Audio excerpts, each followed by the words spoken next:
সালামুন আলাইকুম। নবী আৰু ৰচুলৰ এইটো 4 নম্বৰ খণ্ড। আগতে আমি নবী আৰু ৰচুলৰ বিষয়ে ক'বলৈ যাওঁতে ৰচুল আল্লাহৰ ৰচুল মুহাম্মদ সাল্লাল্লাহু আলাইহি ওয়াসাল্লামৰ বিষয়ে আপোনাক কৈছিলোঁ। আৰবৰ আব্দুল্লাৰ পিতেক মহম্মদক যদি আপুনি কোৰাণৰ লগত মিক্স কৰে তেনেহ'লে আপোনাৰ কোৰাণটো আপোনাৰ বুজিব নোৱাৰে। ইয়াৰ মেইন কাৰণটো হৈছে আৰবৰ মহম্মদৰ লগত হদিছৰ লগত আপোনাৰ হদিছৰ কথা আছে। এতিয়া পৃথিৱীত যিমান তাৰমানে এই ইছলামিক বিষয়ত ডক্টৰেট লোৱা মুফতি শ্বেইখ এইবিলাকে চব এইপিনে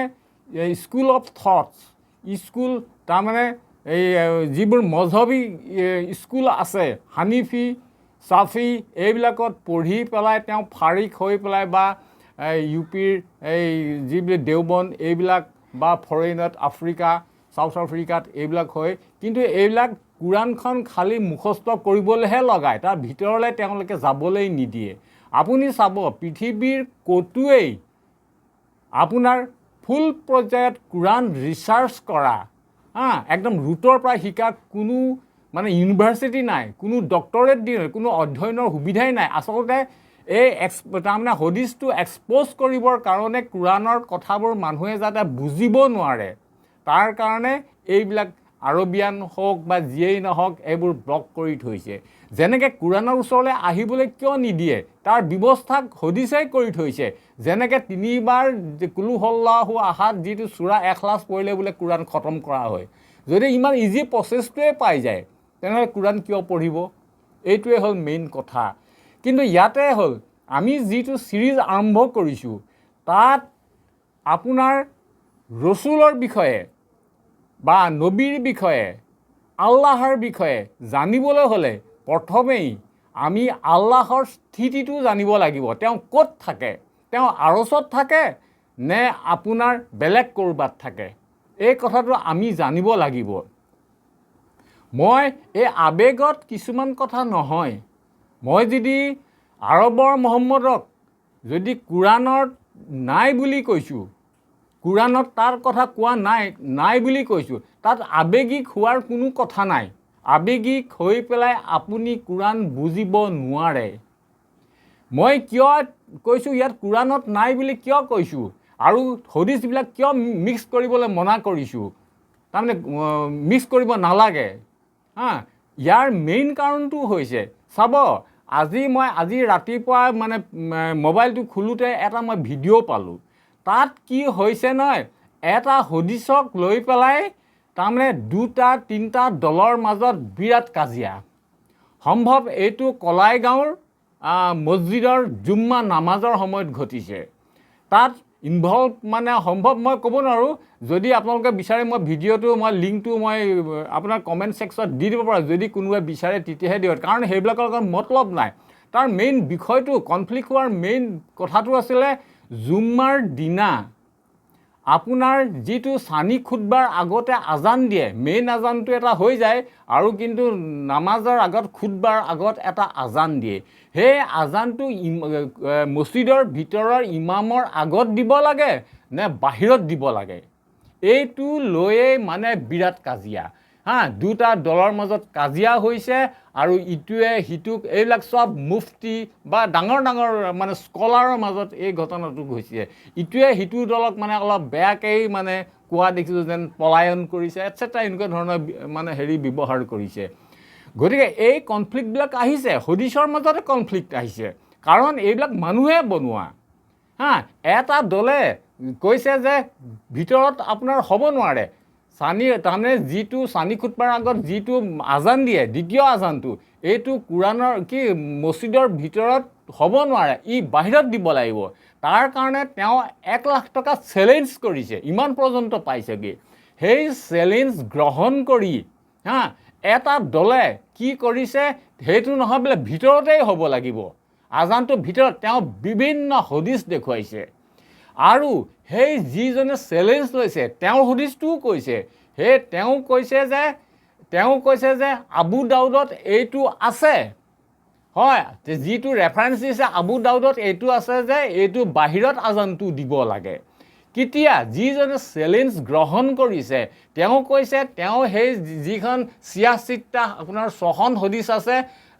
তাত বোলে আবু দাউদতকৈ বোলে বুখাৰী শৰীফ হায়েষ্ট সেইটো লেভেললৈ গুচি গ'ল গতিকে তাত বোলে এই কথাটো উল্লেখ নাই কথাবোৰ এই কনফ্লিক্টবিলাক হৈছে কেলে কাৰণ এইবোৰ মানুহে বনোৱা আপুনি কুৰাণৰ ভিতৰতে মানে ইয়াত সলভ কৰিব লাগিব সেইকাৰণে কৈছোঁ আপুনি কুৰাণ বুজিবৰ কাৰণে হদিছবিলাক আনিব নোৱাৰে আৰু যদি মোক কোনোবাই কয় এই যিটো মানে আজান লৈ প্ৰব্লেম হৈছে জুম্মাৰ নামাজৰ আগত আজানৰ যিটো হৈছে মোক যদি কয় আপুনি এইটো সলভ কৰক কেনেকৈ সলভ কৰিব লাগে কোন সত্য তেতিয়া মই কি কৰিম তেতিয়া মই বস্তুটো কুৰাণত বিচাৰিম কি আছে কিবা আছে ক্লু পায় নেকি মই বিচাৰিম কিন্তু মোৰ মনত আছে মই এইটো চাব লাগিব সেইটো সম্ভৱ নিশাৰ 4.59ত এটা আয়াত আছে বা এইটো মই চাব লাগিব মোৰ যিটো হেৰি আছে যদি তাৰমানে আপোনাৰ কনফ্লিক্ট হয় আপুনি কুৰাণলৈ ঘূৰি আহিব লাগিব তে কুৰাণত কি আছে মই কুৰাণত চাম কুৰাণত সূৰা জুম্মা বুলি এটা সূৰাই আছে তাত আপুনি শেষৰ ফালে মই চাই লোৱা নাই মানে হেৰি সম্ভৱ দেই 9, 10, 11 এনেকুৱাতে হ'ব লাষ্টৰ পিনে এইটো দিয়া আছে তাত জুম্মাৰ কথা আছে তাত আপুনি মন কৰিব শ্ৰীফ অনলি তাত জামা বুলি আছে জুম্মা বুলি আছে সালাতুল জুম্মা বুলি নাই জুম্মা মানে মানুহ গোট খোৱা যিকোনো বস্তু গোট খোৱা একেলগ হোৱা তাত সালাতৰ কথা যেনেকৈ আমাৰ কুৰাণতে আপুনি পাব সালাতুল ইশা সালাতুল ফজৰ এনেকৈ এই শব্দটোতে পাব তাত কিন্তু চিম্পলি জুমাটোহে আছে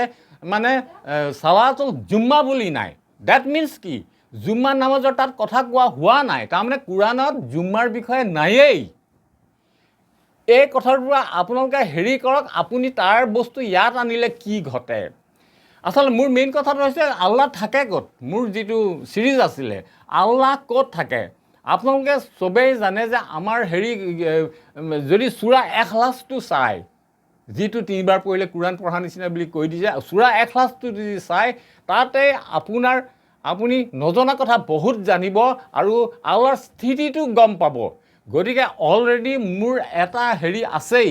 এই আগতে বনোৱা ভিডিঅ' এটা আছে গতিকে ইয়াত মই এই আপোনাৰ প্ৰথম হেৰিতে মই এইটো দি দিম লিংকটো দি দিম ইনশাআল্লাহ আপোনালোকে চাব সেই আল্লাহৰ স্থিতিটো বুজাৰ পিছতহে বাকী আপুনি মই যিমান কম ৰসুল আৰু নবীৰ কথাটো আপোনালোকে বা ডিফাৰেঞ্চ আছেনে নবী একেজনকেই তাৰমানে যেনেকৈ ধৰি লওক নবী হ'লে ৰসুল হ'ব পাৰে নেকি এটচা কথাবোৰ বুজিব গতিকে মই অনুৰোধ কৰিছোঁ আপোনালোকে যাতে সেই ভিডিঅ'টো খুব দীঘল নহয় ভিডিঅ'টো আপোনালোকে চাই পেলাই বুজাৰ চেষ্টা কৰিব মই তাৰ বিষয়ে আকৌ নেক্সট হেৰিত মই বুজাইও দিম গতিকে সেইটো বুজাৰ চেষ্টা আল্লাহ থাকে ক'ত সেইটো বস্তু আপুনি কুৰাণৰ পৰা ক্লিয়াৰ কৰি ল'ব লাগিব সেইটো চাই ল'ব আৰু বেলেগৰ লগত আলোচনা কৰিবৰ কাৰণে বা হেৰিৰ কাৰণে আপোনালোকে মই ৰিকুৱেষ্ট কৰিছোঁ মোৰ সেই ভিডিঅ'ৰ হেৰিটো আপোনালোকে ছাবস্ক্ৰাইব কৰি ল'ব মই সেইটো লিংক দিছোঁ আপোনালোকে চাব সালামু আলাইকুম